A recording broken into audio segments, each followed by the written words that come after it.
ಈಗಿನ ಕಾಲದಲ್ಲಿ ಈಗ ವಾಟ್ಸಪ್ ಇನ್ಸ್ಟಾಗ್ರಾಮ್ ಅಲ್ಲಿ ಮೆಸೇಜ್ ಕಳಿಸೋದು. ಆ ಕಾಲದಲ್ಲಿ ಹೆಂಗ್ ಕಳಿಸ್ತಿದ್ರು ಮೆಸೇಜ್ ಪಕ್ಕಿ ಪಕ್ಷಿಗಳಿಂದ. ಅವೆರಡರ ಮಧ್ಯದಲ್ಲಿ ಬಂದಿರುವಂತದ್ದು. ಅದರ ಬಗ್ಗೆ ನಿಮಗೆ ಏನೇನು ವಿಚಾರಗಳು ಬೇಕು ಎಲ್ಲ ನಿಮಗೆ ಎಷ್ಟು ಸಾಧ್ಯವೋ ಅಷ್ಟು ಅವರಿಗೆ ತಿಳಿಸ್ಕೊಡ್ತಾರೆ. ಹಾಗಾಗಿ ಅವರಿಗೆ ಒಂದು ಸ್ವಾಗತ.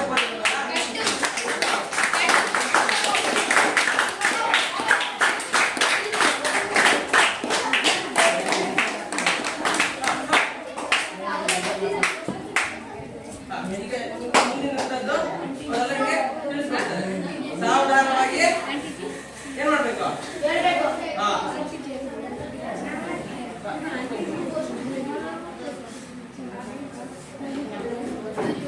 ಶಿಬಿರಾರ್ಥಿಗಳಿಗೂ ಹಾಗೂ ಶಿಬಿರದ ಆಯೋಜಕರಿಗೆ ಶುಭ ಸಂಜೆ. ಇವತ್ತು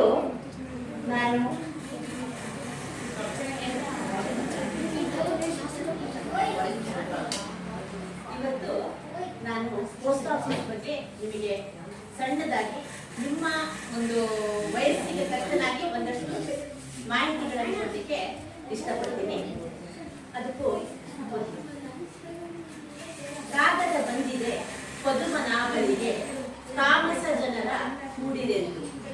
ಬಹಳ ಹಿಂದೆ ಪುರಂದರದಾಸರು ತಮ್ಮ ಕೀರ್ತನೆಯಲ್ಲಿ ಈ ಸಾಲುಗಳನ್ನ ಹೇಳ್ಕೊಂಡಿದ್ದಾರೆ.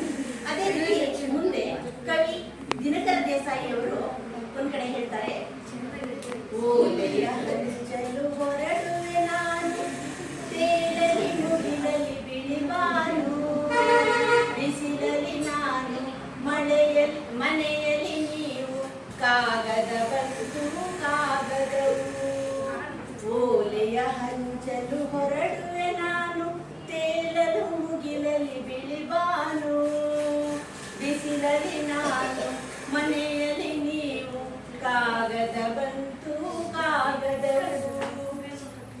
ಅಂದ್ರೆ ಬಹಳಷ್ಟು ಬರಹಗಾರರು, ಕವಿಗಳು ಮತ್ತೆ ದಾರ್ಶನಿಕ ದಾಸರು ಕೂಡ ತಮ್ಮ ಬರಹಗಳಲ್ಲಿ ಅಂಚೆಯ ಬಗ್ಗೆ, ಅಂಚೆ ವ್ಯವಸ್ಥೆಯ ಬಗ್ಗೆ, ಅಂಚೆ ಅಣ್ಣನ ಬಗ್ಗೆ ಒಂದು ದಾಖಲಿಸಿದ್ದಾರೆ, ತಮ್ಮ ಬರಹಗಳಲ್ಲಿ ದಾಖಲಿಸಿದ್ದಾರೆ. ಅಂದ್ರೆ ಅಂಚೆ ವ್ಯವಸ್ಥೆ ಜನಜೀವನದಲ್ಲಿ ಹಾಗೂ ಜನರ ಪ್ರತಿನಿತ್ಯದ ಬದುಕಿನಲ್ಲಿ ಯಾವ ರೀತಿ ಹಾಸುಹೊಕ್ಕಾಗಿ ಹೋಗಿತ್ತು, ಹಾಗೆ ಒಂದು ಜನರ ಜೊತೆಗೆ ಬಾಂಧವ್ಯವನ್ನು ಬೆಸೆದುಕೊಂಡಿದ್ದ ಅಂತ ನೀವು ಅರ್ಥ ಮಾಡ್ಕೋಬೇಕಾಗತ್ತೆ. ಯಾಕಂತ ಹೇಳಿದ್ರೆ ಒಂದು ವ್ಯಕ್ತಿಯ ಜೊತೆಗಿನ ಪ್ರೀತಿ, ವಿಶ್ವಾಸ, ನಂಬಿಕೆ ಇವಿಷ್ಟನ್ನು ಉಳಿಸ್ಕೊಳ್ಳೋದು ಒಂದು ಸಣ್ಣ ಮಾತಲ್ಲ. ಅಂಚೆ ವ್ಯವಸ್ಥೆಯಲ್ಲಿ ಪೋಸ್ಟ್ಮನ್ ಕೂಡ ಅವನಷ್ಟು ಚೆನ್ನಾಗಿ ಆ ಬಾಂಧವ್ಯವನ್ನು ಜನರ ಜೊತೆಗೆ ಬೆಸೆದುಕೊಂಡಿರೋದ್ರಿಂದ ಅವರು ಒಂದು ಮನೋಜ್ಞವಾಗಿ ತಮ್ಮ ಬರಹಗಳನ್ನು ಅದನ್ನು ದಾಖಲಿಸಿ ಅಷ್ಟು ವರ್ಷಗಳ ಹಿಂದಿನ ವಿಷಯ ನಾವು ಇವತ್ತು ಓದ್ತಾ ಇದ್ದೀವಿ ಅಂದ್ರೆ ಅಂಚೆಗೆ ಎಷ್ಟು ಪುರಾತನ ಇತಿಹಾಸ ಇದೆ, ಒಂದು ಅದರ ಒಂದು ಏನ್ ಹೇಳ್ತೀರ ಒಂದು ಮಹತ್ವ ಎಷ್ಟಿದೆ ಅಂತ ನೀವು ಅರ್ಥ ಮಾಡ್ಕೋಬೇಕು. ಬಹುಶಃ ಇವತ್ತಿನ ಮಕ್ಕಳಿಗೆ ನನ್ನ ಪ್ರಕಾರ ಅಂಚೆ ವ್ಯವಸ್ಥೆ ಅಂದ್ರೆ ಏನು, ಅಂಚೆ ಅಣ್ಣ ಅಂದ್ರೆ ಯಾರು ಕಲ್ಪನೆ ಬಹಳ ಕಮ್ಮಿ ಇದೆ. ಯಾಕಂತ ಹೇಳಿದ್ರೆ ಇವತ್ತು ಒಂದು ತಂತ್ರಜ್ಞಾನ ಮುಂದುವರೆದ್ಬಿಟ್ಟು ಮೊಬೈಲು, ಕಂಪ್ಯೂಟರ್, ಟ್ಯಾಬ್ ಇವೆಲ್ಲ ಸಿಕ್ಬಿಟ್ಟಿದೆ. ಬಹುಶಃ ನಾವು ನಿಮ್ಮ ಕಾಲದಲ್ಲಿ ಇವೆಲ್ಲ ನೋಡ್ಲೇ ಇಲ್ಲ. ಮಕ್ಕಳಿಗೆ ಏನಾಗಿದೆ, ಅದಂತೂ ಕರೋನಾ ಬಂದ ಮೇಲೆ ಏನಾಗಿದೆ, ನಾವು ಬೇಡ ಅಂತ ಹೇಳಿದ್ರು ಒತ್ತಡದಿಂದ ಮಕ್ಕಳಿಗೆ ಆನ್ಲೈನ್ ವ್ಯವಸ್ಥೆ, ಆನ್ಲೈನ್ ಶಿಕ್ಷಣ ಜಾರಿಗೆ ಬಂತು.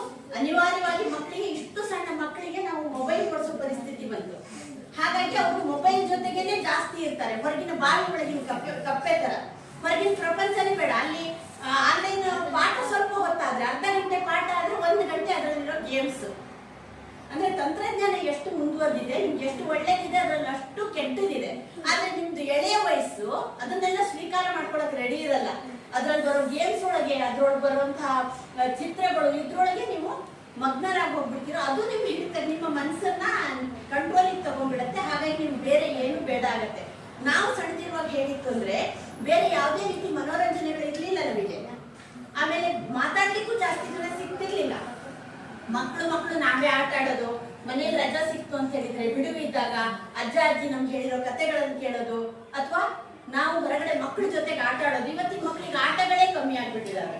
ನಾವು ಶಾಲೆ ಬಿಟ್ಟು ಬಂದ್ರೆ ಊಟದ ಸಮಯದಲ್ಲಿ ಪೋಸ್ಟ್ಮನ್ ಕಾಯ್ತಾ ಇದ್ವಿ. ಆ ಟೈಮಲ್ಲಿ 1 ಗಂಟೆ ಅಷ್ಟೊತ್ತಿಗೆ ಪೋಸ್ಟ್ಮನ್ ಬರ್ತಾ ಇದ್ದ. ನಾವು ತುಂಬಾ ಖುಷಿಯಿಂದ, ಕಾತುರದಿಂದ ಕಾಯ್ತಾ ಇದ್ವಿ. ಯಾಕಂತ ಹೇಳಿದ್ರೆ ಪೋಸ್ಟ್ಮ್ಯಾನ್ ಆ ಲೆಟರ್ಗಳು ಅಷ್ಟು ಒಂಥರ ನಮಗೆ ಬರುತ್ತೆ ಅಂತಲ್ಲ, ಅವನು ವಿಳಾಸ ಕೇಳಕ್ಕೆ ಹಳ್ಳಿಗಳಿಗೆಲ್ಲ ಅವಾಗ ಒಬ್ಬ ಪೋಸ್ಟ್ಮ್ಯಾನ್ ತುಂಬಾ ದೂರ 14-15 ಕಿಲೋಮೀಟರ್ ಟಪಾಲ್ ಹಂಚ್ಕೊಂಡು ಹೋಗ್ಬೇಕಾಗಿತ್ತು, ಅಂದ್ರೆ ಪತ್ರಗಳನ್ನು ಕಳಿಸ್ಬೇಕಾಗಿತ್ತು. ಅವಾಗ ಆ ಪೋಸ್ಟ್ಮ್ಯಾನ್ ಅಡ್ರೆಸ್ ಗೊತ್ತಿರ್ಲಿಲ್ಲ. ಶಾಲೆ ಮಕ್ಕಳ ಕೈಯಲ್ಲಿ ಅಪ್ಪ ನಿಮ್ಮ ಮನೆ ಹತ್ರ ಇಂಥವ್ರ ಮನೆ ಬರುತ್ತಾ, ನಿಮ್ಮ ಮನೆ ಹತ್ರ ಇಂಥವ್ರ ಮನೆ ಬರುತ್ತಾ, ಇದನ್ನ ಕೇಳಕ್ಕಂತಾರ ಪೋಸ್ಟ್ಮ್ಯಾನ್ ಬರ್ತಾ ಇದ್ರು. ನಮ್ಗೆ ಅದೇ ಒಂದು ಖುಷಿ, ಪೋಸ್ಟ್ಮ್ಯಾನ್ ನಮ್ಗೆ ಫ್ರೆಂಡ್ ಆದ, ನಮ್ಮ ಹತ್ರ ಮಾತಾಡ್ತಾನೆ, ನಮ್ಮ ಹತ್ರ ಅಡ್ರೆಸ್ ಕೇಳ್ತಾನೆ ಅಂತ. ನಿಮ್ಮನೆ ಲೆಟ್ರಾದ್ರೂ ನಾನ್ ತಂದು ಕೊಡೋದು, ನನಗೆ ಅದೊಂಥರ ಖುಷಿ. ಈ ತರದ ವ್ಯವಸ್ಥೆಗಳಿತ್ತು. ಇನ್ ಮನೆಯಲ್ಲಾದ್ರೂ ಅಷ್ಟೇ ತಂದೆ ತಾಯಿಗಳು ಅಂದ್ರೆ ಹಳ್ಳಿ ಒಳಗಿನ ಜನರು ಪೋಸ್ಟ್ಮ್ಯಾನ್ ತುಂಬಾ ಆಶ್ರಯಿಸ್ತಾ ಇದ್ರು. ಯಾಕೆಂತ ಹೇಳಿದ್ರೆ ಪತ್ರ ತಂದ್ಕೊಡೋರು ಅವನೇ, ಆಮೇಲೆ ಪತ್ರ ಬರೆಯುವಂತವ್ರು ಕೂಡ. ಈಗ ಬರೆಯೋಕ್ಕೆ ಬರವಣಿಗೆ ಎಲ್ಲ ಕಮ್ಮಿ ಇರ್ತಾ ಇರ್ತಲ್ಲ, ಅವಾಗ ಪೋಸ್ಟ್ಮ್ಯಾನ್ ಕೈಲೇ ಲೆಟರ್ ಬರೆಸ್ತಾ ಇದ್ರು. ಹಾಗಾಗಿ ಪೋಸ್ಟ್ಮ್ಯಾನ್ ಜೊತೆಗೆ ಊರಿನವರ ಬಾಂಧವ್ಯ ಕೂಡ ಅಷ್ಟೇ ಚೆನ್ನಾಗಿ ಇರ್ತಾ ಇತ್ತು. ಆಮೇಲೆ ಶಾಲೆಗಳಲ್ಲಿ ಹೇಗೆ ಅಂದ್ರೆ ನಮ್ಗೆ ಪತ್ರ ಬರೆಯುವಂತ ಒಂದು ಸಬ್ಜೆಕ್ಟ್ ಇರ್ತಾ ಇತ್ತು. ನಿಮಗೆಲ್ಲ ಇದೆಯಾ ಇವಾಗ ಪತ್ರ ಬರೆಯೋ ಸಬ್ಜೆಕ್ಟ್ ಇದೆಯಾ?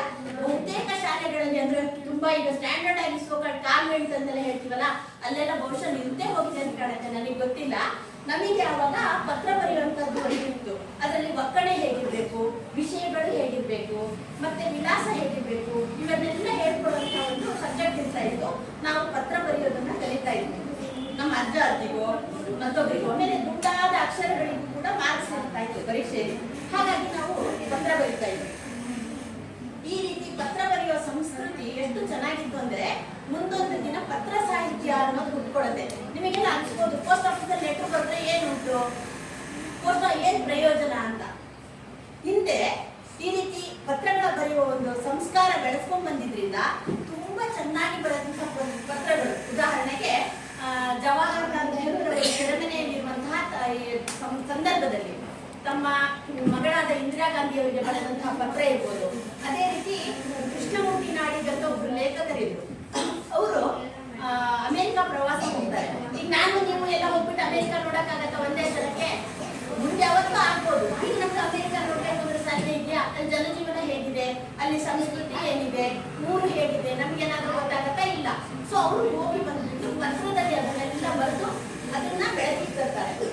ಅದೇ ರೀತಿ ಕುವೆಂಪುರವರು, ಅವರು ತಮ್ಮ ಮಿತ್ರರಿಗೆ, ಕುವೆಂಪು ಕುಪ್ಪಳ್ಳಿ ನೋಡಿದ್ದೀರಲ್ಲ ಎಷ್ಟು ಚೆನ್ನಾಗಿದೆ, ಕಾಡು ಅಲ್ಲಿದ್ದು, ಅಲ್ಲಿನ ವಾತಾವರಣ ಎಷ್ಟು ಚೆನ್ನಾಗಿದೆ, ಅವರ ಬರಹಗಳು ಹೇಗಿದೆ, ಅದನ್ನೆಲ್ಲ ಅವ್ರ ಫ್ರೆಂಡ್ಸಿಗೆ ಲೆಟರ್ ಬರೀತಾರೆ. ಈ ರೀತಿ ದೊಡ್ಡ ದೊಡ್ಡವರು ಬರೆದಂತಹ ಪತ್ರಗಳು ಎಷ್ಟು ಚೆನ್ನಾಗಿತ್ತು ಅಂದ್ರೆ ಅದನ್ನ ಮುಂದೆ ಸಂಗ್ರಹ ಮಾಡಿ ಸಂಗ್ರಹಾಲಯದಲ್ಲಿ ಇಟ್ಟರು ಮುಂದಿನ ಪೀಳಿಗೆಗೆ ಬೇಕಾಗತ್ತೆ. ಇವತ್ತಿಗೂ ಜಗತ್ತಿನ ದೊಡ್ಡ ದೊಡ್ಡ ಸಂಗ್ರಹಾಲಯಗಳಲ್ಲಿ ಈ ಪತ್ರಗಳನ್ನೆಲ್ಲ ಜೋಡಿಸಿ ಶೇಖರಿಸಿ ಜೋಪಾನ ಮಾಡಿಟ್ಟಿದ್ದಾರೆ. ಯಾಕೆಂದ್ರೆ ನಿಮ್ಮಂತಹ ಮಕ್ಕಳು ಆ ಸಂಗ್ರಹಾಲಯಕ್ಕೆ ವಿಸಿಟ್ ಅಂದ್ರೆ ಭೇಟಿ ನೀಡಿದಾಗ ಅಲ್ಲಿ ಆ ಪತ್ರಗಳನ್ನು ಓದಿದಾಗ ನಿಮಗೆ ಹಿಂದೆ ಜನಜೀವನ ಹೇಗಿತ್ತು, ಅವರು ನಮ್ಗೆ ಯಾಕೆ ಆದರ್ಶಪ್ರಾಯರಾದ್ರು. ಕುವೆಂಪುರವ್ರನ್ನ ನಾವು ಇವತ್ತಿಗೂ ನೆನಪಿಸ್ಕೋತೀವಿ.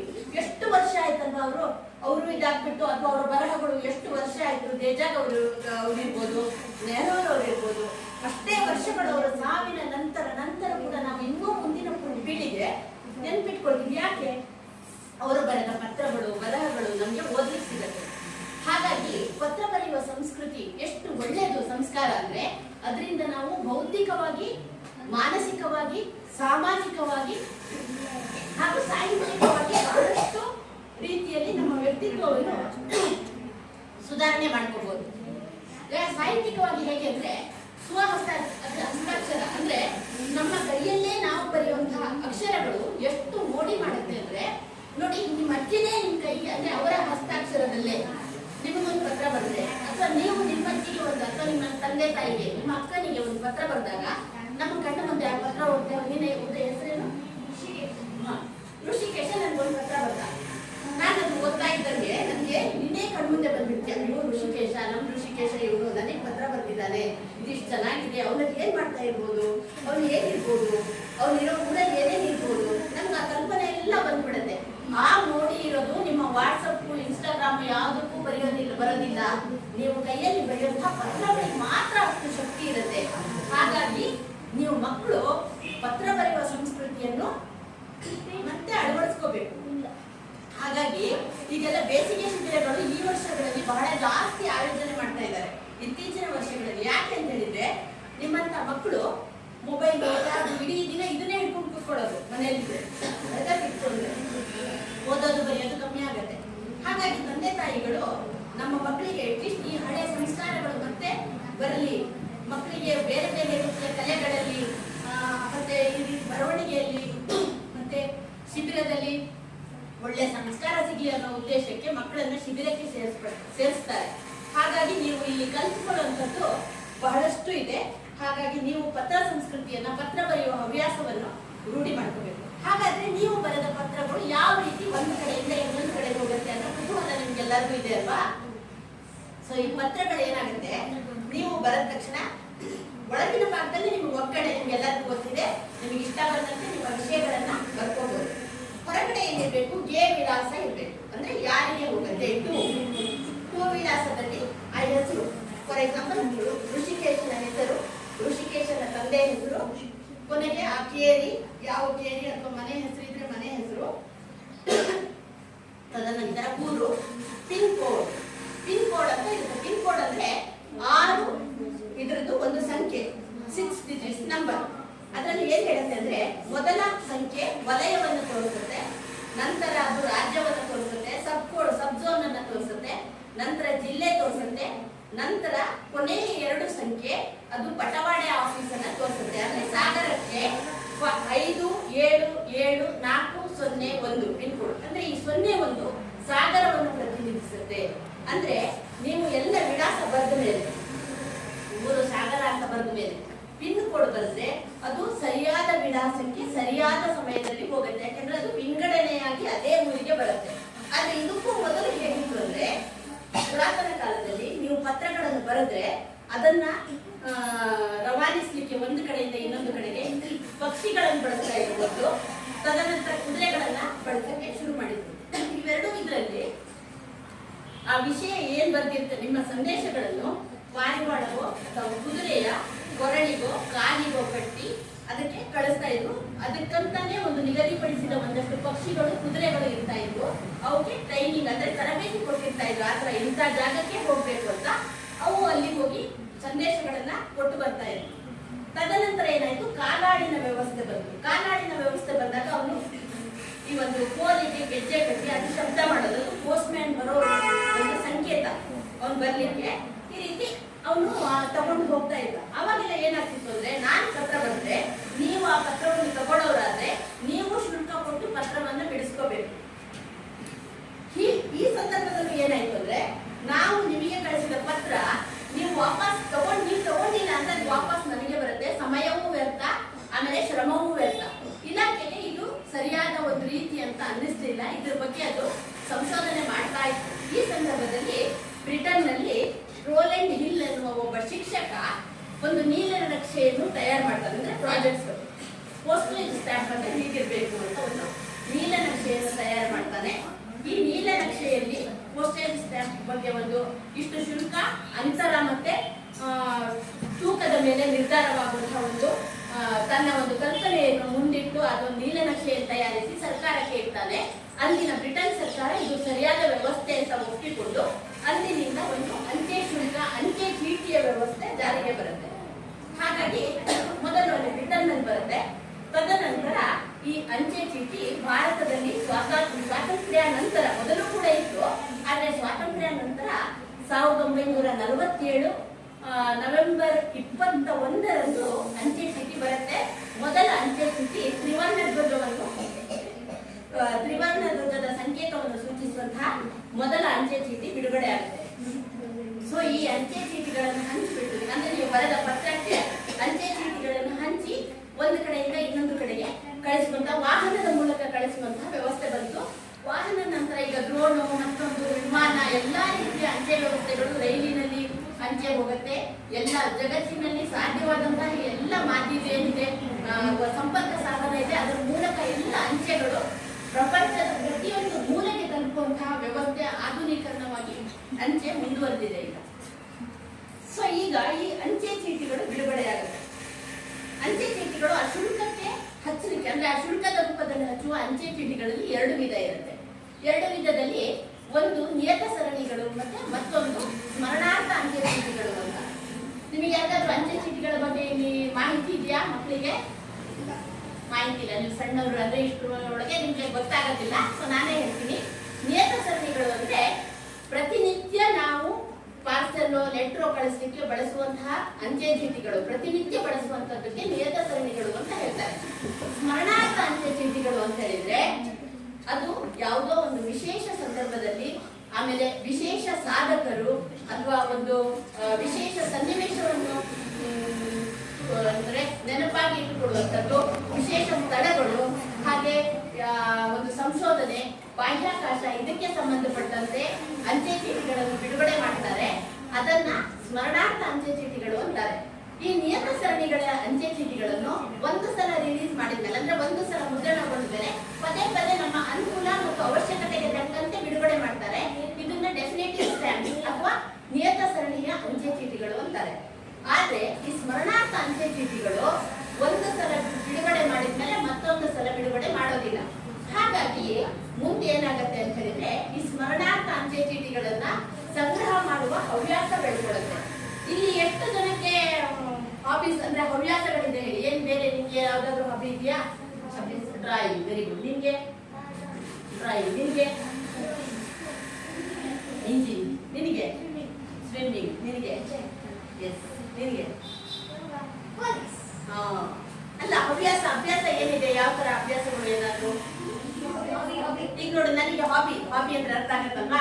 ಸೊ ನನಗೇನಿತ್ತು ಅಂದ್ರೆ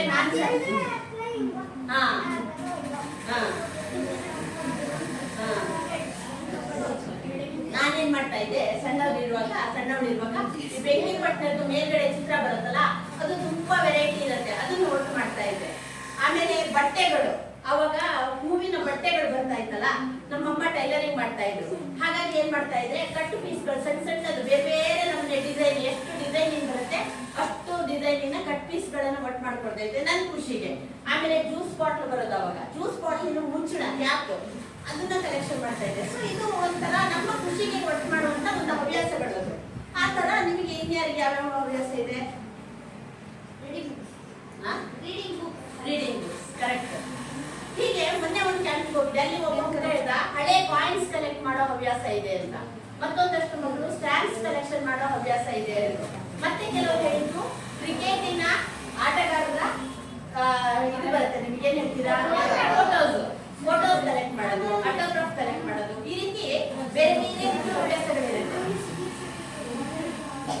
ಸೊ ಈ ಹವ್ಯಾಸಗಳು ಇರೋದ್ರಿಂದ ಏನಾಗುತ್ತೆ, ನಿಮಗೆ ಮನಸ್ಸು ಆ ಕಡೆ ಹೋಗ್ತಾ ಇರುತ್ತೆ, ಅದನ್ನು ಒಟ್ಟು ಮಾಡೋದ್ರ ಕಡೆಗೆ. ಸೊ ಒಳ್ಳೆ ಹವ್ಯಾಸಗಳನ್ನೆಲ್ಲ ಒಳ್ಳೆ ಕಡೆಗೆ ಕರ್ಕೊಂಡು ಹೋಗುತ್ತೆ.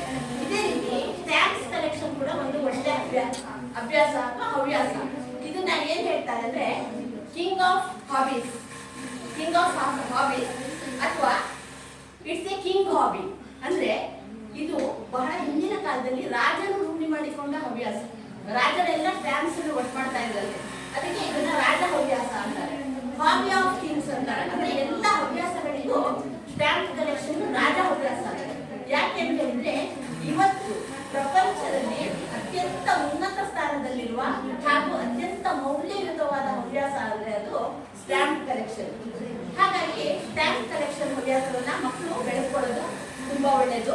ಇದು ಹೇಗೆ ಅಂತ ಹೇಳಿದ್ರೆ ಪೋಸ್ಟ್ ಆಫೀಸ್ ನಲ್ಲಿ ಫಿಲಾಟಲಿ ಅಂತ ಒಂದು ಅಕೌಂಟ್ ಓಪನ್ ಮಾಡ್ತಾರೆ. 200 ರೂಪಾಯಿ ಕೊಟ್ಟು ಒಂದು ಅಕೌಂಟ್ ಓಪನ್ ಮಾಡ್ತಾರೆ. 200 ರೂಪಾಯಿ ಕೊಟ್ಟು ನೀವು ಫಿಲಾಟಲಿ ಅಕೌಂಟ್ ಮಾಡಿದ್ರೆ ನಿಮಗೆ ಪೋಸ್ಟ್ ಆಫೀಸ್ ನಲ್ಲಿ ಯಾವ ಹೊಸ ಸ್ಟ್ಯಾಂಪ್ಸ್ ಬಿಡುಗಡೆ ಆಗುತ್ತೆ ವಿಶೇಷ ಸಂದರ್ಭದಲ್ಲಿ. ಉದಾಹರಣೆಗೆ ನೋಡಿ ಸರ್, ವಿಶ್ವೇಶ್ವರಯ್ಯ ಅವರ ಸ್ಟ್ಯಾಂಪ್ ಇದೆ, ಗಾಂಧೀಜಿಯವರ ಸ್ಟ್ಯಾಂಪ್ ಇದೆ, ಅಥವಾ ಒಂದು ಮಸಾಲ ದೋಸೆ ಸ್ಟ್ಯಾಂಪ್ ಇದೆ. ನಿಮಗೆ ಗೊತ್ತಿದೆಯಾ? ಮಸಾಲ ದೋಸೆಗಾಗಿ ಒಂದು ಸ್ಟ್ಯಾಂಪ್ ಬಿಡುಗಡೆ ಮಾಡಿದ್ದಾರೆ, ಗೊತ್ತಿದೆಯಾ? ನೀವು ನೋಡೇ ಇಲ್ಲ, ಹೌದಾ? ಅಥವಾ ಯಾವುದೋ ಒಂದು ಸಚಿನ್ ತೆಂಡೂಲ್ಕರ್ ಸ್ಟ್ಯಾಂಪ್ ಇರ್ಬೋದು, ರಾಜ್ಕುಮಾರ್ ಸ್ಟ್ಯಾಂಪು, ವಿಷ್ಣುವರ್ಧನ್ ಸ್ಟ್ಯಾಂಪು, ಅದು ನಾವು ಒತ್ತಕೊಳ್ಳಲ್ಲ. ಅದಕ್ಕೆ ನಾ ಹೇಳ್ತೀನಿ ನೋಡು, ಈ ತರ ಎಲ್ಲ ಬಹಳಷ್ಟು ಸಾಧಕರ ಸ್ಟ್ಯಾಂಪ್ಗಳಿದೆ. ನೀವು ಎಷ್ಟೋ ಸ್ಟ್ಯಾಂಪ್ಗಳನ್ನು ನೋಡೇ ಇಲ್ಲ. ಆ ಸ್ಟ್ಯಾಂಪ್ಗಳ ಬೆಲೆ ಗೊತ್ತಾ ನಿಮಗೆ? 1948ರಲ್ಲಿ ಗಾಂಧೀಜಿಯವರು ಸ್ವಾತಂತ್ರ್ಯ ಹೋರಾಟದ ನೆನಪಿಗೋಸ್ಕರ 10 ರೂಪಾಯಿಗೆ ಒಂದು ಸ್ಟ್ಯಾಂಪ್ ಬಿಡುಗಡೆ ಆಗುತ್ತೆ. 10 ರೂಪಾಯಿ, ಅವತ್ತು 10 ರೂಪಾಯಿ ಸ್ಟ್ಯಾಂಪ್. ಇವತ್ತು 10 ರೂಪಾಯಿ ದೊಡ್ಡ ವಿಷಯ ನಿಮಗೆ ಅಲ್ಲ. ಆದ್ರೆ ಇವತ್ತು ಆ ಸ್ಟ್ಯಾಂಪಿನ ಬೆಲೆ ಎಷ್ಟಿದೆ ಗೊತ್ತಿದೆಯಾ ನಿಮಗೆ? ಗೊತ್ತಿದೆಯಾ? 1 ಕೋಟಿ ರೂಪಾಯಿ ಇದೆ 10 ರೂಪಾಯಿ ಸ್ಟ್ಯಾಂಪಿಗೆ.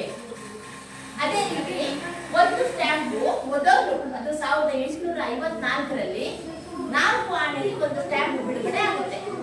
ಈ ಸ್ಟ್ಯಾಂಪು ಬಿಡುಗಡೆ ಆಗುವಾಗ ಅಂದ್ರೆ ಪ್ರಿಂಟ್ ಮಾಡುವಾಗ ತಪ್ಪಾಗಿ ತಲೆ ಕೆಳಗೆ ಕಾಲ ಮೇಲೆ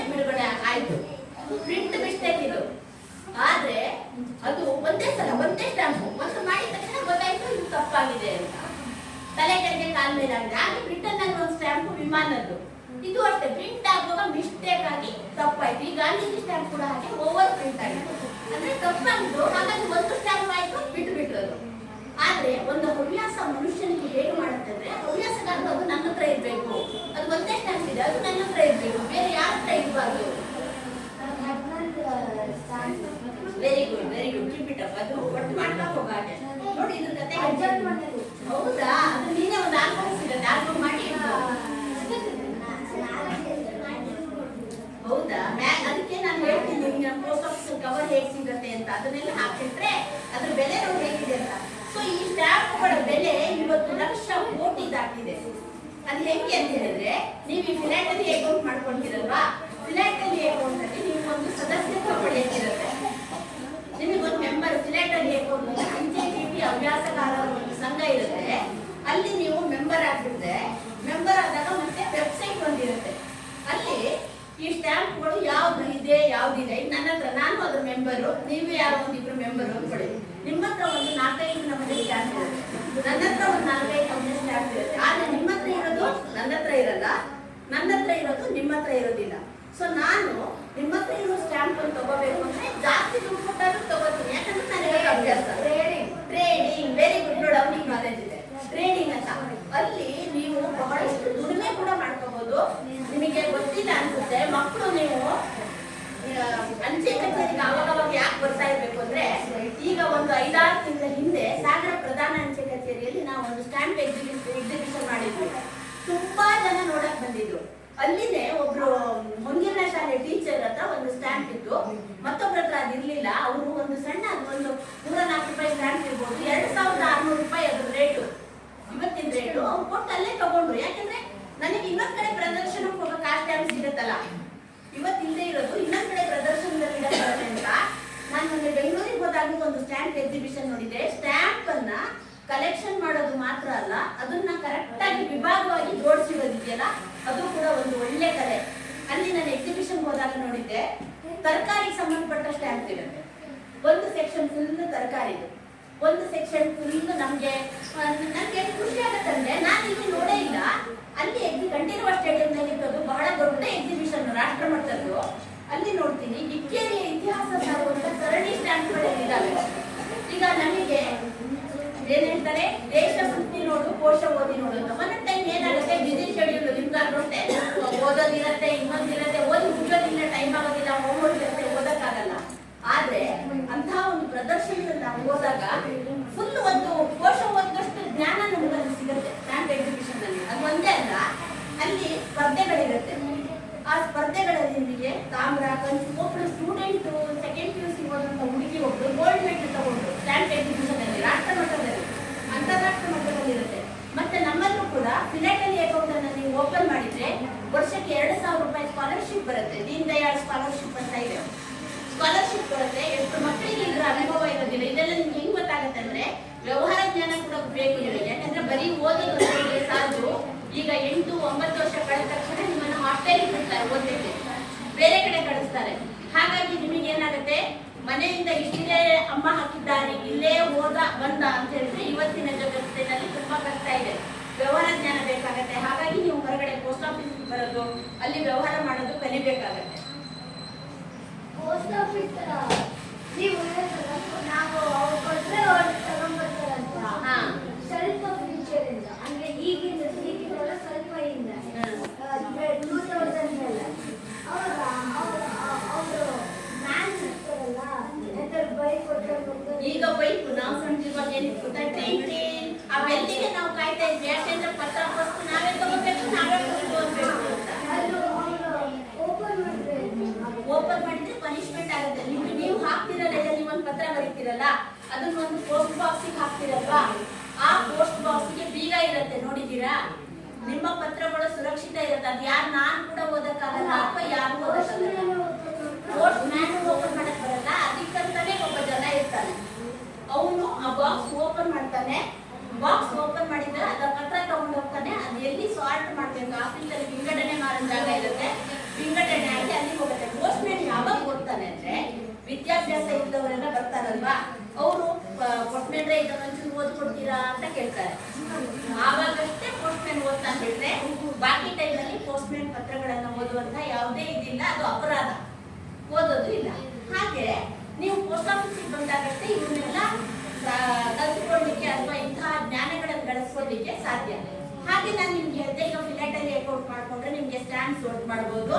ನಿಮ್ಗೆ ಹವ್ಯಾಸಗಳಲ್ಲಿ ಮುಂದೆ ಪ್ರದರ್ಶನಗಳಲ್ಲಿ ಸ್ಪರ್ಧೆಗಳಲ್ಲಿ ಪಾಲ್ಗೊಂಡು ಕಂಚಿನ ಪದಕ, ತಾಮ್ರ ಪದಕ, ಬಂಗಾರದ ಪದಕ, ಅಂತಾರಾಷ್ಟ್ರೀಯ ಮಟ್ಟದ ಜಾಗತಿಕ ಮಟ್ಟದಲ್ಲಿ ಕೋಟಿ ಕೋಟಿ ದುಡಿದವರಿದ್ದಾರೆ ಅಥವಾ ಒಳ್ಳೆ ಹೆಸರನ್ನು ಸಾಧನೆ ಮಾಡಿದವರಿದ್ದಾರೆ. ಇದನ್ನೆಲ್ಲ ನೀವು ಮಾಡಬೇಕು ಅಂತ ಹೇಳಿದ್ರೆ ನಿಮ್ಮಲ್ಲಿ ಒಂದು ಸ್ವಲ್ಪ ಹಣ ಬೇಕು ಅಲ್ವಾ? ಸ್ಟ್ಯಾಂಪ್ಸ್ ತಗೊಳ್ಳೋದಕ್ಕೆ ದುಡ್ಡು ಬೇಕು. ದುಡ್ಡು ಎಲ್ಲಿಂದ ಬರಬೇಕು ನಿಮಗೆ? ಕೆಲಸ ನಿಮಗೆ ಈಗ ಮಾಡಕ್ಕಾಗತ್ತಾ? ಇಷ್ಟು ಸಣ್ಣ ಮಕ್ಕಳಿಗೆ ಏನ್ ಕೆಲಸ ಮಾಡಕ್ಕಾಗತ್ತ? ನಿಮಗೆ ಕೆಲಸ ಮಾಡಕ್ ಬರಲ್ಲ. ದುಡ್ಡು ಎಲ್ಲಿಂದ ಬರ್ಬೇಕು?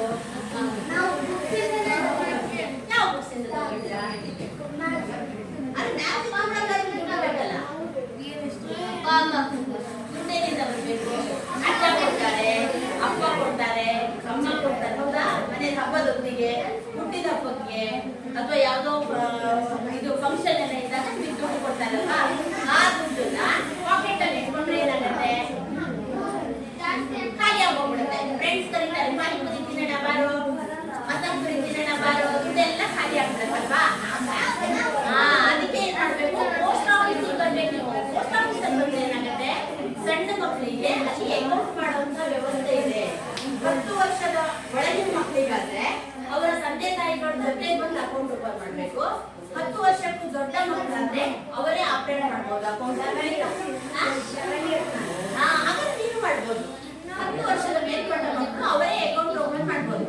ಹೀಗೆ ನೀವು ಪೋಸ್ಟ್ ಆಫೀಸಿಗೆ ಬರೋದ್ರಿಂದ ಏನಾಗುತ್ತೆ? ನಿಮಗೆ ವ್ಯವಹಾರ ಜ್ಞಾನ ಬರುತ್ತೆ, ಚಲನ್ ತುಂಬಕ್ಕೆ ಬರುತ್ತೆ, ದುಡ್ಡು ತೆಗಿಯಕ್ ಬರುತ್ತೆ, ಇಡಕ್ ಬರುತ್ತೆ, ಪಾರ್ಸೆಲ್ ಮಾಡೋಕ್ಕೆ ಎಲ್ಲ ಜ್ಞಾನಗಳು ನಿಮಗೆ ಬರುತ್ತೆ.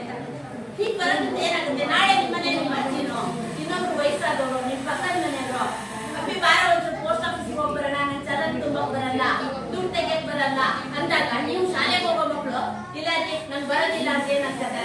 ನಮ್ಮನೆ ಮಾಡಿ ಇಷ್ಟು ದೊಡ್ಡ ಆಗಿದ್ದಾನೆ ಚಲನ್ ತುಂಬಕ್ಕೆ ಬರಲ್ಲ, ಏನು ಗೊತ್ತಾಗಲ್ಲ ಅವನಿಗೆ ಅಂತ. ಹೌದಾ? ಅದು ಗೊತ್ತಿಲ್ವಾ? ಅದು ಆಗ್ಬಾರ್ದು. ಹಾಗಾಗಿ ಏನ್ ಮಾಡ್ಬೇಕು? ನೀವು ಸಣ್ಣ ವಯಸ್ಸಿನಿಂದ ಪೋಸ್ಟ್ ಆಫೀಸ್ಗೆ ಬಂದ್ರೆ ಅಥವಾ ಬ್ಯಾಂಕ್ಗಳಿಗೆ ಹೋದ್ರೆ ಅಲ್ಲಿ ಚಲನ್ ತುಂಬೋದು. ಸಣ್ಣದಿಂದ ಮಕ್ಕಳು ಯಾರು ಹೇಳ್ಕೊಡ್ತಾರೆ, ಚಲನ್ ತುಂಬೋಕ್ ಬರುತ್ತೆ, ಮನೆಯಾಡು ಮಾಡೋದು, ಪಾರ್ಸೆಲ್ ಮಾಡೋದು ಹೆಂಗೆ, ಇವನ್ನೆಲ್ಲ ತಿಳ್ಕೊಬಹುದು ಅಲ್ವಾ? ಅಥವಾ ಮನೆಯಲ್ಲಿ ಈಗ ಪೋಸ್ಟ್ ಆಫೀಸ್ ಸುಕನ್ಯಾ ಸಮೃದ್ಧಿ ಅಂತ ಸ್ಕೀಮ್ ಇದೆ ನೋಡಮ್ಮ, ಪೋಸ್ಟ್ ಆಫೀಸಲ್ಲಿ ಒಂದು ಹೊಸ ಸ್ಕೀಮ್ ಬಂದಿದೆ ಸಣ್ಣ ಮಕ್ಕಳಿಗಂತೆ, ನಮ್ ತಂಗಿ ಒಂದು ಮಾಡ್ಸೋಣ, ಹೌದಾ? ಈ ತರದೆಲ್ಲ ಮನೆಗೆ ಬಂದು ಹೇಳ್ಬೋದು. ಅಥವಾ ನಿಮ್ಮ ಅಪ್ಪನ ಹತ್ರ ಒಂದು ಸ್ವಲ್ಪ ದುಡ್ಡಿದ್ರೆ, ಅಪ್ಪ ಇದನ್ನ ಈ ತರ ಫಿಕ್ಸೆಡ್ ಡೆಪಾಸಿಟ್ ಅಲ್ಲಿ ಇಟ್ಟು ಬಿಡು ಪೋಸ್ಟ್ ಆಫೀಸಲ್ಲಿ, ಮುಂದೆ 10ನೇ ಕ್ಲಾಸ್ ಆದ್ಮೇಲೆ ನನ್ಗೆ ಓದಕ್ ಬರುತ್ತೆ. ಇಂಥದ್ದೆಲ್ಲ ತಿಳ್ಕೊಳಕ್ ಸಾಧ್ಯ ಆಗೋದು ನೀವು ಪೋಸ್ಟ್ ಆಫೀಸಿಗೆ ಬಂದಾಗ ಮಾತ್ರ. ಪೋಸ್ಟ್ ಆಫೀಸಲ್ಲಿ ಇನ್ನೂ ಏನೇನ್ ಸೇವೆ ಇದೆ ಅಂದ್ರೆ, ನೀವು ಇದನ್ನೆಲ್ಲ ತಿಳ್ಕೊಂಡು ಹೋದ್ರೆ ಬಹುಶಃ 2 ದಿನ ಆದ್ರೂ ಮುಗಿಯೋದಿಲ್ಲ. ಹಳೆ ಪೋಸ್ಟ್ ಆಫೀಸಲ್ಲ, ಕಾರ್ಡು ಸ್ಟ್ಯಾಂಪ್ ಇವಿಷ್ಟೇ ಮಾರಾಟ ಮಾಡೋದು. ಪೋಸ್ಟ್ ಆಫೀಸಿನ ವ್ಯವಸ್ಥೆ ಎಲ್ಲ ಇದು ತುಂಬಾ ಬದಲಾಗಿದೆ ಈಗ ಆಧುನಿಕ ತಂತ್ರಜ್ಞಾನದ ಜೊತೆಗೆ. ಇಲ್ಲಿ ಇನ್ನು ಯಾವ ರೀತಿ ವ್ಯವಸ್ಥೆ ಇದೆ ಅಂತ ಹೇಳಿದ್ರೆ, ಪೋಸ್ಟ್ ಬಾಕ್ಸ್ ಅಥವಾ ಪೋಸ್ಟ್ ಬ್ಯಾಗ್ ಅಂತ ಇರುತ್ತೆ. ಅಂದ್ರೆ ನೀವು ಹಳ್ಳಿಯಲ್ಲಿ ಎಲ್ಲೋ ಇರ್ತೀರಾ, ಸಾಗರದಿಂದ ತುಂಬಾ ದೂರ ಹಳ್ಳಿಯಲ್ಲಿ ಇರ್ತೀರಾ, ಪೋಸ್ಟ್ ಮ್ಯಾನ್ ಸೌಲಭ್ಯ ನಿಮಗೆ ಅಲ್ಲಿ ಇರೋದಿಲ್ಲ, ಅಷ್ಟು ದೂರದಲ್ಲಿ ಯಾವುದೋ ಒಂದು ಮೂಲೆಯಲ್ಲಿ ಬರಕ್ಕಾಗೋದಿಲ್ಲ ಅಂದಾಗ ಪೋಸ್ಟ್ ಬಾಕ್ಸ್ ಅನ್ನೋ ಒಂದು ವ್ಯವಸ್ಥೆ ಇರುತ್ತೆ. ಅಲ್ಲಿ ಏನಾಗುತ್ತೆ? ನೀವು 150 ರೂಪಾಯಿ ಕೊಟ್ಟು ಅದನ್ನ ಬಾಡಿಗೆ ತಗೊಂಡಾಗ ನಿಮಗೆ ಬರುವ ಎಲ್ಲ ಪತ್ರಗಳನ್ನು ಆ ಪೋಸ್ಟ್ ಬಾಕ್ಸ್ ಅಲ್ಲಿ ಹಾಕೊಂಡಿರ್ತೀವಿ. ಪೋಸ್ಟ್ ಮ್ಯಾನ್ 1 ಗಂಟೆಗೆ ಬರ್ತಾನೆ, ಆ ಮನೆಯಲ್ಲಿ ನೀವು ಇಲ್ಲ ಅಂದ್ರೆ ಆ ಟೈಮಲ್ಲಿ ನಿಮಗೆ ಲೆಟರ್ ಸಿಗಲ್ಲ. ಅಥವಾ ನೀವು ಊರಿಗೆ ಹೋಗೋದ್ರಿ 4-5 ದಿನ ಅಂದ್ರೆ ಪೋಸ್ಟ್ ಮ್ಯಾನ್ ನಿಮ್ಗೆ ಸಿಗೋದಿಲ್ಲ, ನಿಮ್ಮ ಪತ್ರಗಳು ನಿಮ್ಗೆ ಸಿಗೋದಿಲ್ಲ. ಆದ್ರೆ ಈ ಪೋಸ್ಟ್ ಬಾಕ್ಸ್ ಅಲ್ಲಿ ಏನಾಗುತ್ತೆ ಅಂತ ಹೇಳಿದ್ರೆ, ನಿಮಗೆ ಬರುವ ಪತ್ರಗಳನ್ನೆಲ್ಲ ಪೋಸ್ಟ್ ಬಾಕ್ಸ್ ಅಲ್ಲಿ ಹಾಕಿರ್ತಾರೆ. ನಿಮ್ಮ ತಂದೆನೋ ನೀವು ನಿಮ್ ಕೈಗೆ ಒಂದು ಬೀಗ ಇರುತ್ತೆ, ರಾತ್ರಿ 9 ಗಂಟೆಗಾದ್ರೂ ಹೋಗಿ ಪೋಸ್ಟ್ ಆಫೀಸಿನ ಅಲ್ಲಿ ನಿಮ್ಮ ಪೋಸ್ಟ್ ಬಾಕ್ಸ್ ಇರೋ ಜಾಗದಲ್ಲಿ ಹೋಗ್ಬಿಟ್ಟು ಬಿಡಿ ಓಪನ್ ಮಾಡಿ ನಿಮ್ಮ ಪತ್ರಗಳನ್ನ ನೀವು ತಕೊಂಡ್ಬರ್ಬೋದು. ಇದು ಪೋಸ್ಟ್ ಬಾಕ್ಸ್ ಅಂತ ಒಂದು ವ್ಯವಸ್ಥೆ ಇದೆ. ಅದೇ ರೀತಿ Aadhaar card updation, Aadhaar card ಎಲ್ಲ ಇರುತ್ತೆ.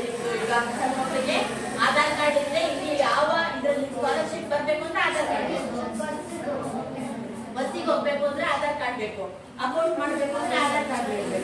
ಸೊ ಈ ಆಧಾರ್ ಕಾರ್ಡ್ ಏನ್ ಮಾಡ್ತಾರೆ ಅಂತ ಹೇಳಿದ್ರೆ, ಪೋಸ್ಟ್ ಆಫೀಸ್ ಅಲ್ಲಿ ಆಧಾರ್ ಕಾರ್ಡ್ ಮಾಡ್ತಾರೆ. ಸೊ ಆಧಾರ್ ಕಾರ್ಡ್ ವ್ಯವಸ್ಥೆ ಇದೆ. ಅದೇ ರೀತಿಯಲ್ಲಿ ಪಾಸ್ಪೋರ್ಟ್ ಮಾಡಿಸ್ಬೋದು. ನೋಡಿ ಅವ್ರಿಗೆ ತುಂಬಾ ನಾಲೆಜ್. ನೀವು ಪೋಸ್ಟ್ ಆಫೀಸ್ ಜಾಸ್ತಿ ಹೋಗ್ತೀಯಾ?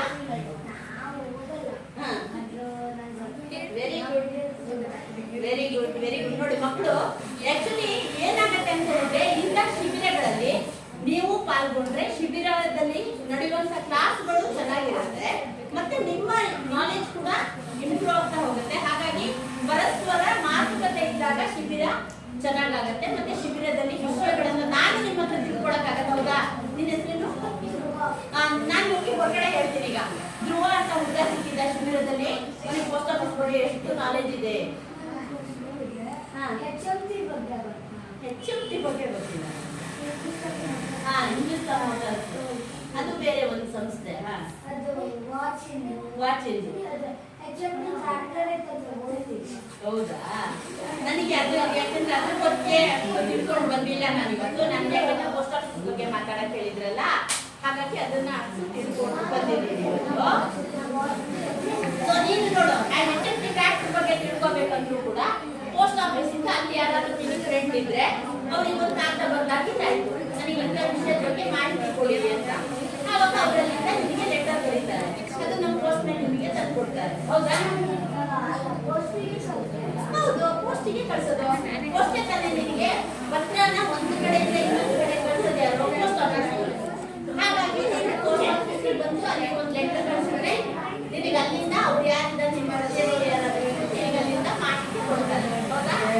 ಹಾಗಾಗಿ ಪೋಸ್ಟ್ ಆಫೀಸಿಗೆ ಬಂದು ನೀವು ಪೋಸ್ಟ್ ಆಫೀಸಿಗೆ ಅಂತಲ್ಲ, ಬ್ಯಾಂಕು, ಪೋಸ್ಟ್ ಆಫೀಸ್ ಯಾವುದೇ ಇರ್ಬೋದು, ಈಗಿನ ಮಕ್ಕಳಿಗೆ ವ್ಯವಹಾರ ಜ್ಞಾನ ತುಂಬಾ ಅವಶ್ಯಕತೆ ಇದೆ. ಅದನ್ನ ಬಳಸ್ಕೋಬೇಕು ಅಂತ ಹೇಳ್ತಾ ಇವತ್ತಿನ ಶಿಬಿರದಲ್ಲಿ ನನಗೊಂದು ಅವಕಾಶ ಕೊಟ್ಟಿದ್ದಾರೆ. ಮಕ್ಕಳ ಜೊತೆ ಮಕ್ಕಳಾಗಿ ಇರುವಂತಹ ಒಂದು ಅವಕಾಶ ನನಗೆ ತುಂಬಾ ಖುಷಿ ಆಯ್ತು. ನಿಮ್ಮ ಒಂದು ಡ್ರೆಸ್ ಕೋಡ್ ಇವನ್ನೆಲ್ಲ ನೋಡಿ, ಯಾಕೆಂತ ಹೇಳಿದ್ರೆ ಸಂಸ್ಕಾರ ಮುಖ್ಯ, ಮಕ್ಕಳಿಗೆ ಸಂಸ್ಕಾರ ಮುಖ್ಯ. ಹಾಗಾಗಿ ಈ ಶಿಬಿರದಲ್ಲಿ ನೀವು ಪಾಲ್ಗೊಂಡಿದ್ದೀರಾ, ಅದರ ಬಹಳಷ್ಟು ಸದುಪಯೋಗ ಪಡ್ಕೊಂಡಿದ್ದೀರಾ ಅಂತ ಅನ್ಕೊಂಡಿದ್ದೀನಿ. ಹಾಗೆ ನಮ್ಮ ಈ ಪೋಸ್ಟ್ ಆಫೀಸ್ ಬಗ್ಗೆ ನಿಮ್ಗೆ ಏನಾದ್ರು ಕೇಳೋಂತಂದಿದ್ರೆ ಖಂಡಿತ ಕೇಳ್ಬೋದು. ಗಾಂಧಿ ಸ್ಟ್ಯಾಂಪಿಗೆ ಈಗ ಎಷ್ಟಿರ್ಬೋದು? 1 ಕೋಟಿ. ಈಗ ಒಂದು 3 ವರ್ಷದ ಕೆಳಗೆ 74 ಲಕ್ಷ ಇತ್ತು. 73,933 ರೂಪಾಯಿ ಇತ್ತು 2019ರಲ್ಲಿ. ಅಲ್ಲ, 1600 ಇದೆಯಲ್ಲ, ಅವಾಗಿಂದ ಸ್ಟ್ಯಾಂಪಿಗೆ ಅವಾಗಿಂದು ಅದೇ ನೀವು ಇದ್ರಲ್ಲಿ ನೋಡ್ಬೇಕಿಲ್ಲ. ಯಾವುದು ಇಂಡಿವಿಜುವಲ್ ಸ್ಟ್ಯಾಂಪ್ ಅಂದ್ರೆ ಆ ಫಿಲೆಟಲ್ಲಿ ಅಕೌಂಟ್ ಮಾಡಿದಾಗ ಫಿಲೆಟಲ್ಲಿ ವೆಬ್ಸೈಟ್ ಇರುತ್ತಲ್ಲ, ಅಲ್ಲಿ ಪ್ರತಿಯೊಂದು ಸ್ಟ್ಯಾಂಪಿನ ಬೆಲೆ ಇರುತ್ತೆ, ಎಷ್ಟೆಷ್ಟು ಅಂತ ಹೇಳ್ಬಿಟ್ಟು. ನಾನು ಯಾಕೆ ಅಂತ ಹೇಳಿದ್ರೆ, ಪ್ರಪಂಚದಲ್ಲಿ ಅತ್ಯಂತ ದುಬಾರಿಯಾದ ಸ್ಟ್ಯಾಂಪ್ ಇದ್ರೆ ಒಂದು ಗಾಂಧೀಜಿಯವರ ಓವರ್ ರೈಟಿಂಗ್ ಆಗಿರೋ ಸ್ಟ್ಯಾಂಪ್ ಅದು, ಮತ್ತೊಂದು ರಾಣಿ ವಿಕ್ಟೋರಿಯಾ ಅವ್ರದ್ದು 4 ಅನ್ನ. ಈ ರೇಟಿಗೆ ಬಿಡುಗಡೆಯಾದ ಸ್ಟ್ಯಾಂಪು ಇವತ್ತು 1 ಕೋಟಿಗೂ ದಾಟಿದೆ. ಎಲ್ಲ ಬಹುತೇಕ ಸ್ಟ್ಯಾಂಪ್ಗಳು ಸ್ಮರಣಾರ್ಥ ಸ್ಟ್ಯಾಂಪ್ಗಳು ಫಿಲಾಟಲಿಯಲ್ಲಿರುವಂಥದ್ದು ಎಲ್ಲ ಲಕ್ಷ ದಾಟಿದೆ. ಬಹಳಷ್ಟು 47-50ರಲ್ಲಿ ರಿಲೀಸ್ ಆದ ಸ್ಟ್ಯಾಂಪ್. ಯಾಕೆಂದ್ರೆ ಇವತ್ತು ಆ ಸ್ಟ್ಯಾಂಪ್ಗಳು ನೀವು ಕೆಲವು ಸ್ಟ್ಯಾಂಪ್ಗಳು ಯಾವ್ದು ಇನ್ನೊಂದು ಸ್ಟ್ಯಾಂಪ್ ಇದೆ ವಿಮಾನ ಮುದ್ರಣ ಅಂತ ಕಾಣುತ್ತೆ, ತಿರ್ಗಾ ಮುದ್ರ ಪ್ರಿಂಟ್ ಆಗಿರೋದು. ಇವತ್ತು ಅಮೆರಿಕಾದಲ್ಲಿ ಅದು ಎಷ್ಟು ಡಿಮ್ಯಾಂಡ್ ಇದೆ ಅಂದ್ರೆ ಎಷ್ಟು ಕೋಟಿ ಕೊಟ್ಟಬೇಕಾದ್ರೆ ಜನ ತಗೊಳಕ್ ರೆಡಿ ಇದ್ದಾರೆ, ಆದ್ರೆ ಸ್ಟ್ಯಾಂಪ್ ಸಿಗ್ತಾ ಇಲ್ಲ. ಯಾಕೆಂದ್ರೆ ಒಂದು 50-60 ಸ್ಟ್ಯಾಂಪ್ ರಿಲೀಸ್ ಆದ್ರೆ ಅದು ಫಿಲಾಟಲಿಸ್ಟ್ ಅಂದ್ರೆ ಅಂಚೆ ಚೀಟಿ ಸಂಗ್ರಹಣಕಾರರು ತಗೊಂಡಿರ್ತಾರೆ, ಅದನ್ನ ಆವಾಗ ಮುಗ್ದೋಗ್ಬಿಟ್ಟು ಮತ್ತೆ ಇನ್ಯಾವತ್ತೂ ಅದು ಬಿಡುಗಡೆ ಆಗೋದಿಲ್ಲ. ಹಾಗಾಗಿ ಇದೇ ನಿಯತಕರಣಿಗೂ ಸ್ಮರಣಾರ್ಥ ಚೀಟಿಗಳಿಗೂ ಇರುವಂತ ಡಿಫರೆನ್ಸ್. ತಗೊಳ್ಬಹುದು, ಮುಖೇಶ್ ಅಂಬಾನಿಗೂ ತಗೊಳಕ್ಕಾಗಲ್ಲ, ಸಿಗಬೇಕಲ್ಲ, ಸ್ಟ್ಯಾಂಪ್ ಸಿಗ್ಬೇಕಲ್ಲ. ಈಗ ನಿನ್ನ ಹತ್ರ ಒಂದೇ ಸ್ಟ್ಯಾಂಪ್ ಇರುತ್ತೆ, ಉದಾಹರಣೆಗೆ ಆ ಗಾಂಧೀಜಿ ಸ್ಟ್ಯಾಂಪ್ ನಿನ್ನ ಹತ್ರ ಇದೆ, ಈಗ ಒಂದು ಸ್ಟ್ಯಾಂಪ್ ಇದೆ. ನಾನು 1 ಲಕ್ಷ ಕೊಡ್ತೀನಿ, ಕೊಡುದು ಅಂತ ಕೊಡ್ತೀಯಾ? ಯಾಕೆ ಹೇಳು? ನಿನಗೆ ಇನ್ನೊಂದ್ಸಲ ಪ್ರದರ್ಶನಕ್ಕೆ ಬೇಕಾಗತ್ತೆ, ಮತ್ತೆ ನಿಮ್ಗೆ ಅದನ್ನ ಕ್ರೆಡಿಟ್.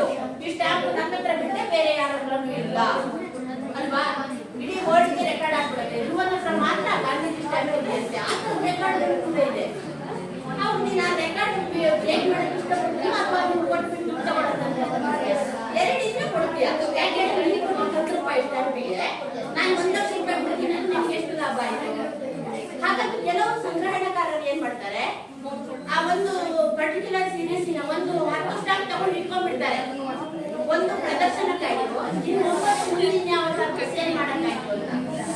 ಈ ರೀತಿ ಅಂಚೆ ಚೀಟಿಯ ಒಂದು ಹವ್ಯಾಸ ಇದೆಯಲ್ಲ, ಅದೊಂದು ವಿಶಿಷ್ಟ ಹವ್ಯಾಸ, ಅದು ಲಾಭದಾಯಕ. ಹಾಗೆ ನಮ್ಮ ವ್ಯಕ್ತಿತ್ವವನ್ನು ಸಂಪರ್ಕವನ್ನು ನೋಡಿ, ನೀವು ಪ್ರದರ್ಶನಕ್ಕೆ ಹೋದ್ರೆ ಎಲ್ಲೆಲ್ಲಿ ಜನರು ಸಿಗ್ತಾರೆ ಅಂದ್ರೆ ಇಡೀ ಜಗತ್ತಿನ ಜನರು ಸಿಗ್ತಾರೆ. ದೊಡ್ಡ ದೊಡ್ಡ ಪ್ರದರ್ಶನಕ್ಕೆ ಹೋದ್ರೆ ಈ ಸ್ಟ್ಯಾಂಪ್ ಅನ್ನು ಒಂದು ಹವ್ಯಾಸಕ್ಕೆ ನೀವು ಎಲ್ಲರೂ ಫ್ರೆಂಡ್ ಮಾಡ್ಕೊಂಡಿರ್ತಾರೆ. ನನ್ನ ಹತ್ರ ಒಳ್ಳೆ ಸ್ಟ್ಯಾಂಪ್ ಇದೆಯಂತೆ, ಬೇಕಾಗತ್ತೆ ಇನ್ನೊಂದು ಎಕ್ಸಿಬಿಷನ್. ಅವರಿಗೆ ಕೆಲವು ಕೊಲಾಬ್ರೇಷನ್ ಅಲ್ಲಿ ಸೇರಿ ಒಂದು ಎಕ್ಸಿಬಿಷನ್ ಪಾರ್ಟಿಸಿಪೇಟ್ ಮಾಡೋಣ ಅಂತ. ಹಾಗಾಗಿ ಫ್ರೆಂಡ್ಸ್ ಆಗ್ತಾರೆ. ಹೀಗೆ ಹವ್ಯಾಸಗಳ ಸಂಬಂಧ ಇಂಪ್ರೂವ್ ಮಾಡೋದಲ್ಲದೆ ನಮ್ಮ ಬಾಂಧವ್ಯವನ್ನ ಬೇರೆ ಬೇರೆ ಬೇರೆ ಕಡೆ ದೇಶದ ಕಲ್ಚರ್ ಅಂತ ತಿಳ್ಕೊಳ್ಳೋಕೆ ಅವಕಾಶ ಮಾಡೋದು. ಇನ್ನೇನಾದ್ರು ಕೇಳೋದಿದೆಯಾ ಎಲ್ಲರೂ? ಖಂಡಿತ ಮಾಡೋರಿದ್ದಾರೆ. ಖಂಡಿತ ಮಾಡೋರಿದ್ದಾರೆ. ಅದಕ್ಕೆ ಒಂದು ವೆಬ್ಸೈಟ್ ಇದೆ, ಫಿಲಾಟಲಿ ಟ್ರೇಡಿಂಗ್ ಅಂತ ಒಂದು ವೆಬ್ಸೈಟ್ ಇದೆ. ಹಾಗಾಗಿ ಅಲ್ಲಿ ಅದನ್ನ ಟ್ರೇಡಿಂಗ್ ಮಾಡೋರು ಇದ್ದಾರೆ. ಖಂಡಿತ ಆಲ್ಬಮ್ ಸಿಗುತ್ತೆ. ಅದು ಒಂದು ಆಲ್ಬಮ್ ಸಿಗುತ್ತೆ. ಪೋಸ್ಟ್ ಆಫೀಸಲ್ಲಿ ಅಕೌಂಟ್ ಮಾಡಿದ ತಕ್ಷಣ ನಿಮಗೆ ಒಂದು ಆಲ್ಬಮ್ ಬರುತ್ತೆ. ಆಲ್ಬಮ್ ಅಲ್ಲಿ ಸ್ಟ್ಯಾಂಪ್ ಅನ್ನ ಜೋಡಿಸ್ತಾ ಬಂದು ಅದನ್ನ ಯಾವಾಗ ನ್ಯಾಷನಲ್ ಲೆವೆಲ್ ಎಕ್ಸಿಬಿಷನ್ ಇರುತ್ತೆ, ನ್ಯಾಷನಲ್ ಲೆವೆಲ್ ಎಕ್ಸಿಬಿಷನ್ ಇರುತ್ತೆ, ಸ್ಟೇಟ್ ಲೆವೆಲ್ ಇರುತ್ತೆ, ಒಂದಾದ್ಮೇಲೆ ಒಂದು ಸ್ಟೆಪ್ ಬೈ ಸ್ಟೆಪ್ ಹಾಗೆ ಎಕ್ಸಿಬಿಷನ್ಗೆ ಹೋಗ್ತಾ ಹೋಗ್ತಾ ನಿಮಗೆ ಅದರಲ್ಲಿ ಕುತೂಹಲ ಜಾಸ್ತಿ ಆಗುತ್ತೆ. ಜಾಸ್ತಿ ಹೋಗಿ ಮಾಡ್ತೀವಿ. ಇನ್ನೇನಾದ್ರು ಕೇಳೋದಿದೆಯಾ ಅಂತ? ಅದು ಅದೇ ನಾನು ಹೇಳ್ತಾರೆ, ಈಗ ಯಾರ ಹತ್ರ ಇದ್ದಾರೆ ಅನ್ನೋದು ನಮಗೂ ಗೊತ್ತಾಗಲ್ಲ. ಯಾಕೆಂದ್ರೆ ಆ ಅಂಚೆ ಸಂಗ್ರಹಣಕಾರರ ಒಂದು ಯೂನಿಯನ್ ಇರುತ್ತೆ, ಸಂಘ ಇರುತ್ತೆ. ಆಮೇಲೆ ನೀವು ಕೂಡ ಓಪನ್ ಮಾಡಿದಾಗ ಆ ವೆಬ್ಸೈಟ್ ಅಲ್ಲಿ ನೀವು ರಿಜಿಸ್ಟರ್ ಮಾಡ್ಕೋಬೇಕು, ನೋಂದಣಿ ಮಾಡ್ಕೋಬೇಕು ಫಿಲಾಟಲಿ ವೆಬ್ಸೈಟ್ ಅಲ್ಲಿ. ಆವಾಗ ನಿಮಗೆ ಯಾರಿದ್ದಾರೆ, ಯಾರ ಹತ್ರ ಅವರು ಈಗ ನಾನು ವೆಬ್ಸೈಟ್ ಅಲ್ಲಿ ನಾನು ಮೆಂಬರ್ ಆದ್ರೆ ಒಂದು ಜಾಗ ಇರುತ್ತೆ, ಅಲ್ಲಿ ನನ್ನ ಹತ್ರ ಇರುವ ಸ್ಟ್ಯಾಂಪ್ಗಳನ್ನ ನೀವು ಬರ್ಕೋತಾ ಹೋಗ್ಬೋದು. ನನ್ನ ಹತ್ರ ಗಾಂಧೀಜಿ ಸ್ಟ್ಯಾಂಪ್ ಇದೆ, ಲಾಲ್ ಬಹದ್ದೂರ್ ಶಾಸ್ತ್ರಿ ಸ್ಟ್ಯಾಂಪ್ ಇದೆ ಅಂತ. ಹಾಗೆ ನೀವು ಕೂಡ ಬರ್ಕೋತೀರ. ಆವಾಗ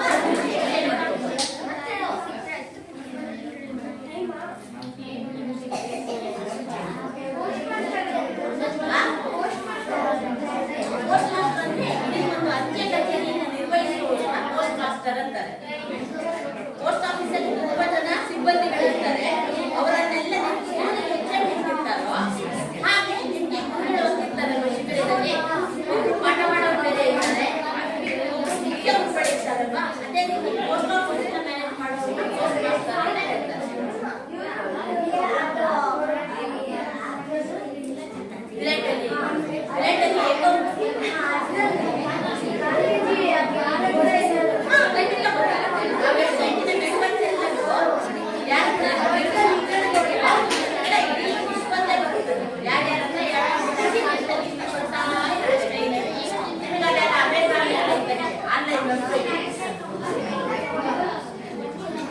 ಜಾಸ್ತಿ ಆಸಕ್ತಿ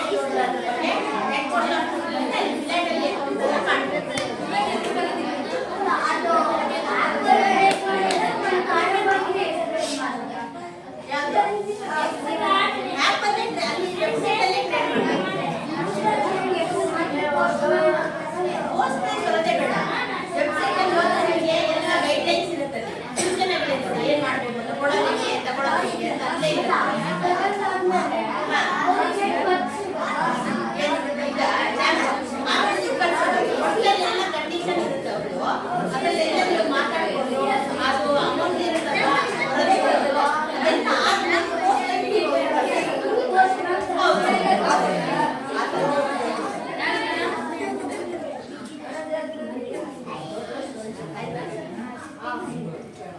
ಇಲ್ಲಿವರೆಗೆ ಮಕ್ಕಳು ಬಂದೆ. ನಾನು ಮಕ್ಕಳಿಗೆ ಸರಿಯಾಗಿ ವಿಷಯ ಮಾಡ್ಕೊಂಡ್ ಬಂದೆ ಅಂತ ಹೇಳಿದೆ. ಯಾಕೆಂದ್ರೆ ಮಕ್ಕಳನ್ನ ಹಿಡಿದಿಟ್ಕೊಳ್ಳೋದು ಅವರ ಆಸಕ್ತಿಯಿಂದ ಮಾತ್ರ ಅದನ್ನು ಖುಷಿಯಿಂದ ಕೇಳ್ತಾರೆ, ಇಲ್ಲಾಂದ್ರೆ ಮೈಂಡ್ ಡೈವರ್ಟ್ ಆಗತ್ತೆ ಅವ್ರಿಗೆ.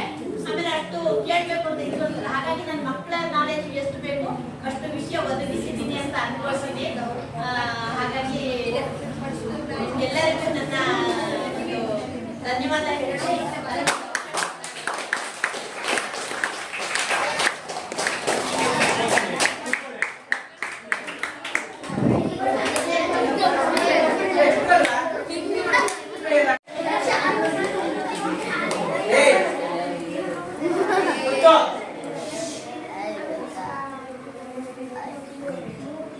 ಇವತ್ತು ನಮಗೆ ಸಂಪನ್ಮೂಲ ವ್ಯಕ್ತಿಗಳಾಗಿ ಬಂದವರು ಪೋಸ್ಟ್ ಡಿಪಾರ್ಟ್ಮೆಂಟ್ ಬಗ್ಗೆ ತುಂಬಾ ವಿಚಾರಗಳನ್ನು ತಿಳಿಸ್ಕೊಟ್ಟಿದ್ದಾರೆ. ಎಲ್ಲ ಕೇಳಿದ್ರ? ಇದರಿಂದ ಏನ್ ಪ್ರಯೋಜನ ಆಗ್ತದೆ ನಿಮಗೆ?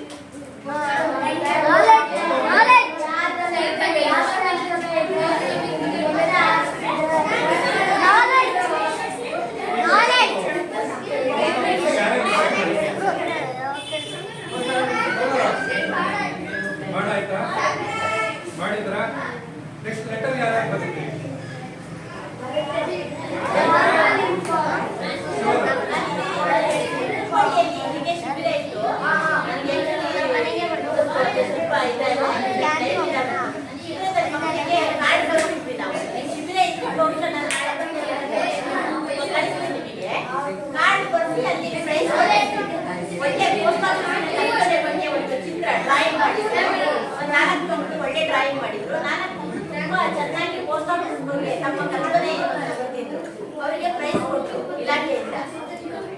ಹಾಗಾಗಿ ನಿಮ್ ಶಿಬಿರ ಇತ್ತು ಅಂದ್ರೆ ಅವಕಾಶ ಸಿಕ್ಕಿದ್ರೆ ಒಂದಿನ ಮಾಡಬಹುದು. ಚೆನ್ನಾಗಿದೆ ಅಂದ್ರೆ ಮಕ್ಕಳಿಗೆ ಬರೆಯೋ ಅಭ್ಯಾಸ ಬರುತ್ತೆ ಮತ್ತೆ ಅವ್ರಿಗೆ ಸ್ಫೂರ್ತಿ ಬರುತ್ತೆ ಬರೆಯಕ್ಕೆ.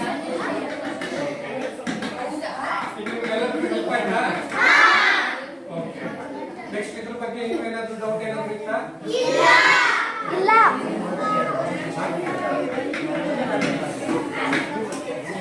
ಈಗ ನಮ್ಮ ವಂದನಾ ಮನೆಯಲ್ಲಿ ಮೇಡಮ್ ಅವರಿಗೆ ನಮಗೆ ತುಂಬಾ ವಿಚಾರಗಳನ್ನೆಲ್ಲ ತಿಳಿಸ್ಕೊಟ್ಟಿದ್ದಾರೆ. ಅವರಿಗೆ ಈಗ ನಿಮ್ಮಲ್ಲಿ ಯಾರು ಅವರಿಗೆ ಈ ಇದನ್ನ ಶಲ್ಯನ ಮತ್ತು ಪುಸ್ತಕನ ಸಮರ್ಪಣೆ ಮಾಡ್ತೀವಿ ವಾಲಂಟಿಯರ್ ನೀವು ಬಾ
ನೀವು ಹಂಗ ಗಾಡಿ